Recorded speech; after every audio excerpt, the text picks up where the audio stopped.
सोया हुआ शेर जाग उठा है या फिर बूढ़ा हो चुका है? अब क्या औंधे मुंह गिरेगी पीएम मोदी की लोकप्रियता? पीके की भविष्यवाणी की हकीकत क्या कहती है?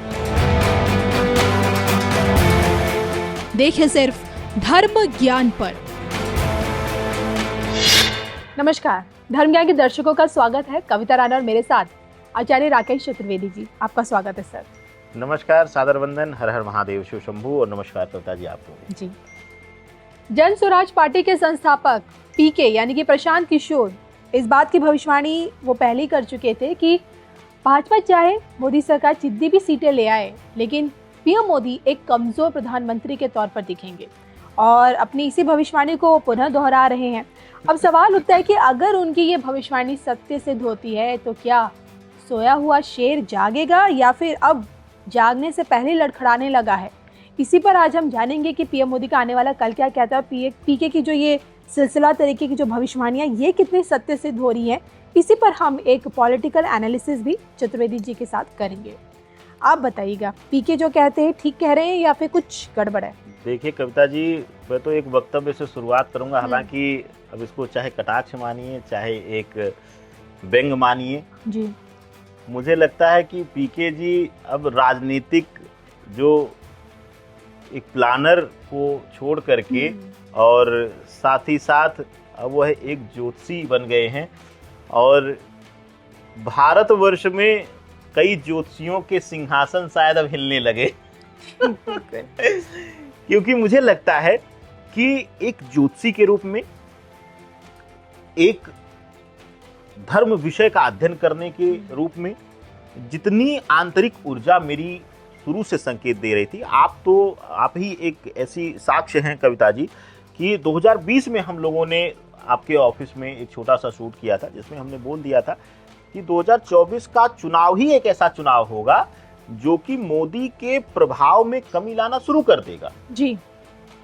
और पीके जी वही कह रहे हैं। पीके जी तो फिर भी मुझे कहता हूं कि वह क्षेत्र में थे, हो सकता है लोगों के रिव्यू लिए होंगे, लोगों से चर्चाएं की होंगे, क्षेत्रीय पार्टियों से वार्तालाप हुआ होगा और उनको तो भारतवर्ष का सबसे बड़ा पॉलिटिकल प्लानर कहा जाता है। कहते हैं कि पीके जी जिसके लिए प्लानिंग करते हैं वो तो जीत ही जाता है। मोदी के लिए की, मोदी के लिए भी की और जिताया भी, ममता के लिए जिताया, नीतीश के लिए भी की और नीतीश के लिए भी किया था। यानी कि अब तक था उनका स्ट्राइक रेट जो है, प्रेडिक्शन को तो छोड़िए और पॉलिटिकल स्ट्राइक रेट तो 100% से ज्यादा है। तो अभिप्राय सिर्फ इतना है कि पीके जी चाहे ज्योतिषीय तरीके से कह रहे हो या एक अच्छे पॉलिटिकल एनालाइजर के रूप में कह रहे हो, एकदम सत्यार्थ है।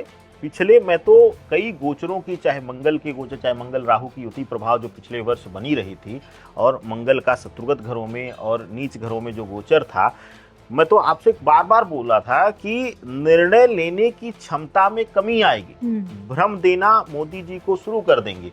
यही एक कारण था कि पहले दूसरे चरण के चुनाव तक मोदी जी कैमरे तक को फेस नहीं किया, किसी चैनल को नहीं बुलाया। दूसरे चरण के बाद लाइन लग गई, रोज तो नए प्रोमो ही टीवी पर देखने को मिलते थे कि मोदी जी ने बुलाया, मोदी जी का एक्सक्लूसिव इंटरव्यू। अब कौन सा एक्सक्लूसिव था वही जाने, लेकिन जनता अब विवेकहीन नहीं है। जिस सोशल मीडिया की चर्चा माननीय आदरणीय नरेंद्र मोदी जी बार बार करते हैं कि जागरूकता फैलाती है, वह जागरूकता उनके लिए भी वो फैलाती है। तो इसका अभिप्राय यह है कि ग्रहीय दृष्टिकोण से जितना मैं ज्योतिष विद्या का अध्ययन किया हूं, मैं कभी भी अपने आप को महारथी नहीं कहा, मैं महर्षि नहीं कहा, मैं कोई अपने आप को बहुत बड़ा विद्वान नहीं माना, लेकिन जितनी माँ भगवती बगलामुखी की कृपा है, मैं 100% ये कहता हूँ पीके जिस भी रूप में कह रहे हैं यह वाणी उनकी 100% सत्य है। और मैं तो कहता हूँ कि आए ज्योतिषाचार्यों की जगह भविष्यवाणी करना शुरू करें ज्योतिषी। तो ये आपकी एक बहुत बड़ी भविष्यवाणी है कि अब आने वाले समय में हम पीएम मोदी की लोकप्रियता को गिरते हुए देखेंगे। एकदम देख रहे हैं कविता जी, उसमें कोई कमी नहीं दिख रही है।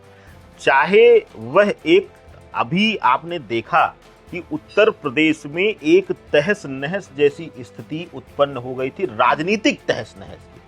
मैं इसलिए तहस नहस कह रहा हूं कि ऐसी परिस्थिति आ गई कि एक नेता बोलता है कि पार्टी का संगठन जो है वह सरकार से सर्वश्रेष्ठ है, तो मैं क्या समझूं कि नरेंद्र मोदी या अमित शाह या जितने भी मुख्यमंत्री हैं वह झूठी कसम खा करके कहते हैं कि मेरे लिए अब मेरी सरकार, मेरा पद सर्वोच्च है और जरूरत होगी तभी मैं कुछ चीजें शेयर करूंगा, और जो राष्ट्रहित, देश हित के लिए हो मैं अपने किसी पार्टी सहयोगी या किसी मित्र, किसी पारिवारिक व्यक्ति से भी साझा नहीं करूंगा।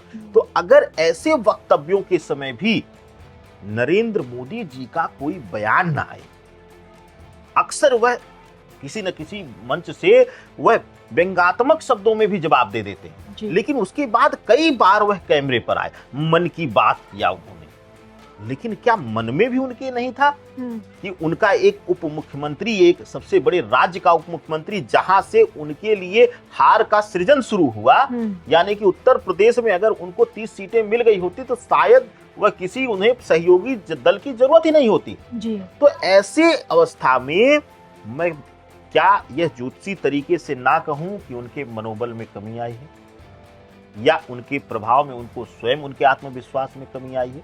यह 100% तय है कविता जी कि अब ना वह मनोबल है, ना वह विश्वास है, ना वह शेर है, क्योंकि हर शेर एक समय में बूढ़ा होता है, और जब बूढ़ा हो जाता है तो जब उसको आभास हो जाता है कि अब मैं सिर्फ गुर्रा के डरा सकता हूं, तो कुछ दिन बाद वह गुर्राना भी छोड़ देता है। तो क्या एक नया शेर हम राहुल गांधी में देखें? क्योंकि यहाँ तो पीके राहुल की तारीफ कर रहे हैं कि भाई 2 साल में उन्होंने बहुत मेहनत की है, उनके हालात से डर रहे हैं।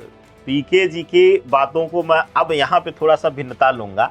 भिन्नता इसलिए लूंगा कविता जी कि हर जंगल में शेर या राजा के लिए हमेशा द्वंद्व होता है, लेकिन जंगल का राजा तो एक ही होता है ना। एक पक्ष कहता है नहीं ये बेहतर है, एक पक्ष कहता है वो बेहतर है। मुझे लगता है भारतवर्ष के लिए अगर जो सनातन के लिए सोचे, जो संतों के कल्याण के लिए सोचे, जो मानवता के लिए सोचे और राष्ट्र हित के लिए सोचे, वही बेहतर है। और मुझे लगता है कि जनता इसका चयन पहले ही कर चुकी है, और इस बार वही झलक शायद बीजेपी को भी दिखाई है और कांग्रेस को भी दिखाई है, क्योंकि जब किसी को जवाब देना होता, किसी को वहां पर हमें उसकी वैल्यू समझानी होती है, तो हम थोड़ा सा दूसरे पक्ष को मजबूत कर देते हैं। और यही एक कारण है कि मैंने कहा, आपके साथी वक्तव्यों में कहा था, आपको याद हो कविता जी, कि श्री रामचंद्र जी ने शायद, और हनुमानगढ़ी से भैरवी प्रभाव में रक्षक के रूप में बैठे हुए हनुमान जी ने शायद यह सीख दी है कि अब राजा के वियोग में जाने का, यानी कि अब अध्यात्म में डूबने का समय है। क्योंकि हर राजा जो है, जब उसका उत्तराधिकारी तैयार हो जाता है तो वह अपने गृहस्थ जीवन का त्याग करके वह आश्रम जीवन को अपनाता है। यह राजा दशरथ ने भी कहा था कि राम राज्य जब आ जाएगा, यानी कि जब राम राजा बन जाएंगे, तो मैं वैराग्य की तरफ अपनी रानियों को लेकर के चला जाऊंगा। तो ऐसी अवस्था में मुझे लगता है जनता ने बस एक प्रतिबिंब दिखाया है, और मुझे लगता है कि पीके जी, अब यहाँ पर मैं कहना चाहूंगा कि वह ज्योतिषी नहीं, वह एक राजनीतिक विशेषज्ञ ही ठीक हैं, और राजनीतिक रूप से वह जिस पार्टी को बढ़ाना चाहें, अगर उनको लगता है कि राहुल गांधी पीएम बनने के लिए अगला शेर हैं, तो मुझे लगता है उनको खुल करके जाना चाहिए। और कई जगहों पर तो पैसा ना मिले, अगर कुछ अच्छा है, कुछ देश के लिए अच्छा, तो मुझे लगता है पीके जी को भी उसका योगदान देना चाहिए और खुल करके राहुल गांधी के लिए प्लानिंग करना चाहिए। तब न्यूज नहीं आनी चाहिए कि सौदा नहीं हो पाया और जिसकी वजह से पीके जी हट गए।